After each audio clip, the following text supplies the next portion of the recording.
Hello, Patrick Stack here. We are on a small break at the moment, but we didn't want to leave you without anything to listen to over this festive period. So we've put together some of our favourite episodes from 2025. Hope you enjoy.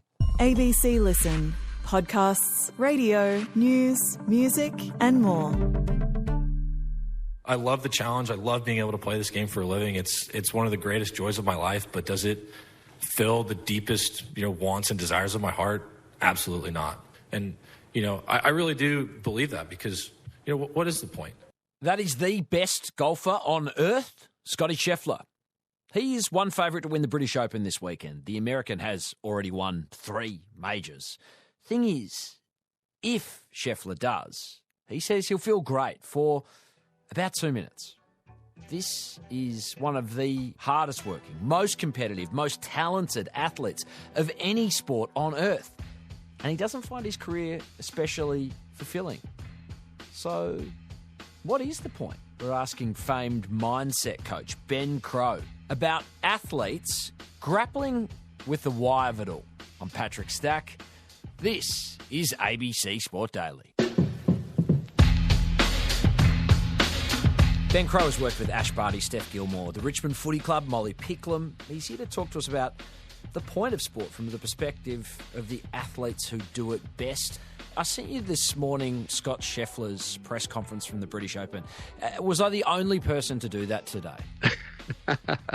No, a couple of hundred people had already forwarded the video on, which is great, right? Because it's really resonated with the world. And I think it's how we're feeling ourselves in terms of what we think is success versus how we're actually feeling about what is success. And the themes that he touched on are kind of universal themes. It feels like you work your whole life to celebrate winning a tournament for like a few minutes, that kind of euphoric feeling. Like to win the Byron Nelson Championship at home, I literally worked my entire life to become good at golf, to have an opportunity to win that tournament.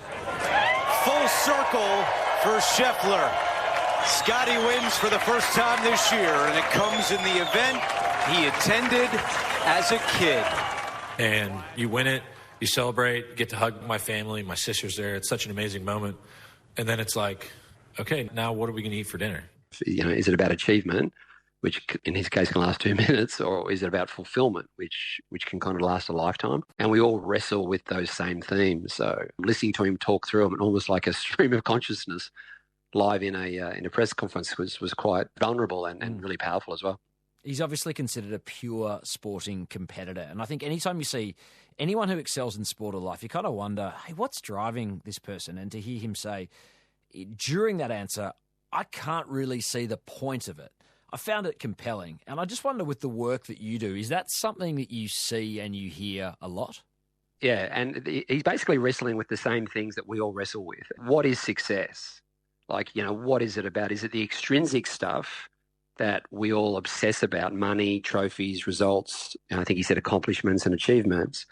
Or is it the intrinsic stuff? Is it relationships, experiences, memories, getting out of your comfort zone, trying new things, kind of realizing your potential? And Scotty talked about, you work your whole life to get to number one, and it lasts for like 2 minutes. So to his point, like, what's the point? Andre Agassi made the same comment when he was asked, how did he feel getting to number one? And he said, I felt nothing. And so you win and you win and you win. And when I got to number one, I was kind of let in on this dirty little secret that it really doesn't change anything. I mean, Monday you're going out there and having to prove it again. I don't know if you've seen the Formula One movie with Brad Pitt, but the movie starts and ends with the same question, right? I feel like if it's not about the money, like, what is it about? I'm offering you an open seat in Formula One. The only place you could say, if you win, you are the absolute best in the world.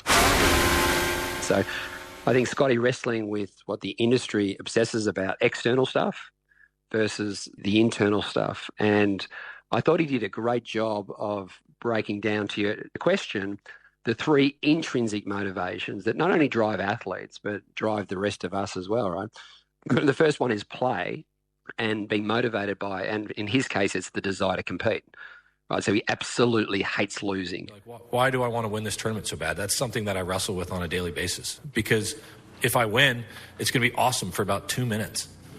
And then we're going to get to the next week, and it's going to be like, hey, you won 2 majors this year. How important is it for you to win the FedEx Cup playoffs? And it's just like, we're back here again, you know? I don't know if I'm making any sense or not. It's just one of those deals. Yeah, and he loves the challenge. He loves to compete, and he loves to play for a living. But for you or I, play might just be having fun or being curious or experimenting and trying new things. So we all have different, I guess, interpretations of what play means to us. In Scottie's case, he also tapped into the second most important motivation, which is around purpose. You know, what you do has a reason, and that reason really matters. There's real meaning to it. But for Scottie, he loves being a father, right? And he loves being able to take care of his son. If my golf ever started affecting my home life, or it ever affected the relationship I have with my wife or with my son, you know, that's going to be the last day that I play out here for a living. And that's why I wrestle with, why is this so important to me? Because, you know, I would much rather be a great father than I would be a great golfer. That's what's more important to me. And that's really connected back with the human being, not the human doing, why he plays golf in the first place. But he also tapped into what's one of my favorite motivations, which is potential and believing in your potential and the possibility of getting out of your comfort zone to see what's possible. And in Scottie's case, it was, you know, the opportunity to live out his dream, as he said. And, you know, every day he wakes up and he goes to work, he puts in the practice. And it's incredibly powerful when you tap into those motivations and the possibility of what he can achieve. And I think that he was a bit confused with what's the point. And I think it can be misconstrued that way. I think his point was, you know, the victory is great, but then what's for dinner? And I think if your motivation is primarily about when you win, but you're celebrating the intrinsic elements that enabled you to win, which might have been his team and celebrating his team, or the belief that things were possible, or just everything that he's trying is starting to pay off, right, in terms of his style of golf and so forth. And I think when you stay connected to these intrinsic motivations, one, you can control them because you can't control whether you win, but they also last a lifetime, you know, independent to whether you win or lose. You can still be motivated by those things. So I think that's where he was trying to get to with his points. Scheffler spoke about Roger Federer's point that even he, a great of tennis, only won about half of the points that he played, that he made in a famous university commencement speech. Only 54%. When you lose every second point on average, you learn not to dwell on every shot. And it's interesting to me that he can kind of recognise that deep distaste of losing, as he sort of touched on, Scottie. Are really strong athletes good at dealing with loss, or are they so good because they revile it so much, as Scheffler sort of spoke to? Yeah, the great thing about being connected to your intrinsic motivations is that you're no longer obsessed about the outcome. You're going to tell me that Rory doesn't have as much talent, Xander doesn't have as much talent. There's a handful of guys that have just as much talent as Scottie Scheffler does. How come those guys aren't right on his heels? And for what he's talking about right now, this is exactly why no one's near him. And then you have a great perspective that you're going to lose more than you win. So when you're intrinsically motivated, you're still totally committed, but you're detached from the outcome. So you care, obviously, but you don't worry. He is in the absolute sweet spot mentally because he has figured out this is not who he is. This is what he does. This is why he is the best in the world, and he's drumming everybody. And that's the incredibly powerful thing. You can still be obsessed by competing and hating to lose. But if you lose, it's in context of, okay, well, I'll go again. What's next? I'll see what happens.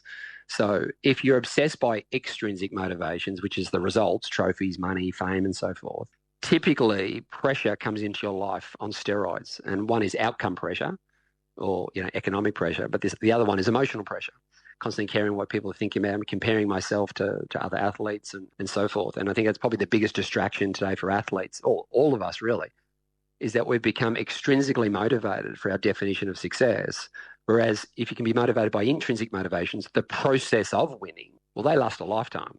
And also go beyond your profession because you take that into your personal world and your relationships and experiences and memories and you know, being a parent or being a friend.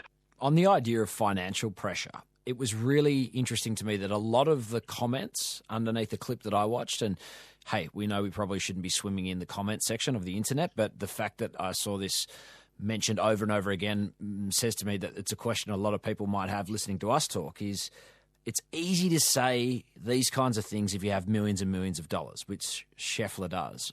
How would you respond to that sort of cynicism that we're seeing, I guess, commentating this way of thinking that this golfer is putting forward? Yeah, it's really important to put in context that Scottie comes from a very privileged position where economic pressure is not a reality for him. But the principles of what he's talking about are universal. If you're a farmer and you have to put food on the table and pay the electricity bill, you've got certain economic pressures that other people don't have. That farmer will still be highly motivated by working hard. His definition of competing in order to get a crop to harvest, and experimenting and timing and being curious and problem solving in real time. That's his definition of play. His definition of purpose is very much for his family and keeping everything afloat. And potential is possibility. Keep believing that if I work hard enough, and trust that things will take care of themselves, trust that it will rain one day. So the intrinsic motivations are identical for every single human. It's just that some people are more privileged than others in terms of they get to this place where they've got all the money and fame and status in the world, but it's still not enough. So they're still thinking about other realities. For some people, extrinsic motivations. And by the way, extrinsic motivations aren't bad. You need money to live and you need a house to live under. It's just that if they become the sole determinant over your entire lifetime, they're not going to motivate you anywhere near the motivation of why you work.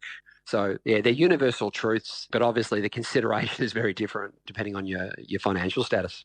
Just finally, I'm interested in what your advice to Scottie Scheffler might be, because I don't think he sounded like someone who, inverted commas, has all the answers from that clip. I think he's very much still searching. I mean, if he's saying, what's the point, what would your answer be? Look, he's so close, to be frank, Patrick. He just has to join the dots and understand why he does what he does. So celebrate those moments when it all comes together. His stardom confirmed. But not be caught up in what the industry gets caught up in, is the fame and the glory and the achievements and the money. That's all just white noise. And unfortunately, that's what's driving society and the narrative. And a lot of the sports industry and the media industry has been driven on those opinions, these extrinsic motivations, which cause pressure for athletes. But I think he intuitively understands intrinsic motivations, but it's just in those moments you can still appreciate the victories in context, because it's proving that I can do difficult things and overcome adversity if I'm 4 shots behind or whatever. So you celebrate the intrinsic motivations in those extrinsic moments. So while he was wrestling with it, I think he's pretty close to working out what a lot of other athletes work out. And I mean, they're not easy concepts, Patrick, and sometimes they take quite a few years. And most of my clients don't figure it out overnight. But once they realize the extrinsic things they can't control doesn't ultimately motivate them. In fact, it can demotivate them if it creates pressure or this expectation and pressure that you just hear constantly. But eventually they go, well, hang on, if I focus on the internal stuff, which I can control and which motivates me more, and you can separate, what you do from the outcome, it's incredibly liberating and freeing. So he's pretty close, Patrick. I'd just encourage him to keep going, and happy to have a chat to him if he needs. I'll pass on his number. Ben, thank you so much for your time. I appreciate you pulling it all apart for us. No worries at all. I hope you enjoyed that. We will be back with fresh episodes January 5. See you then. Thanks to Apple, Dartmouth, the Speakers Associates and Fox Sports for the extra audio used in this episode. Discover more great ABC podcasts, live radio and exclusives on the ABC Listen app.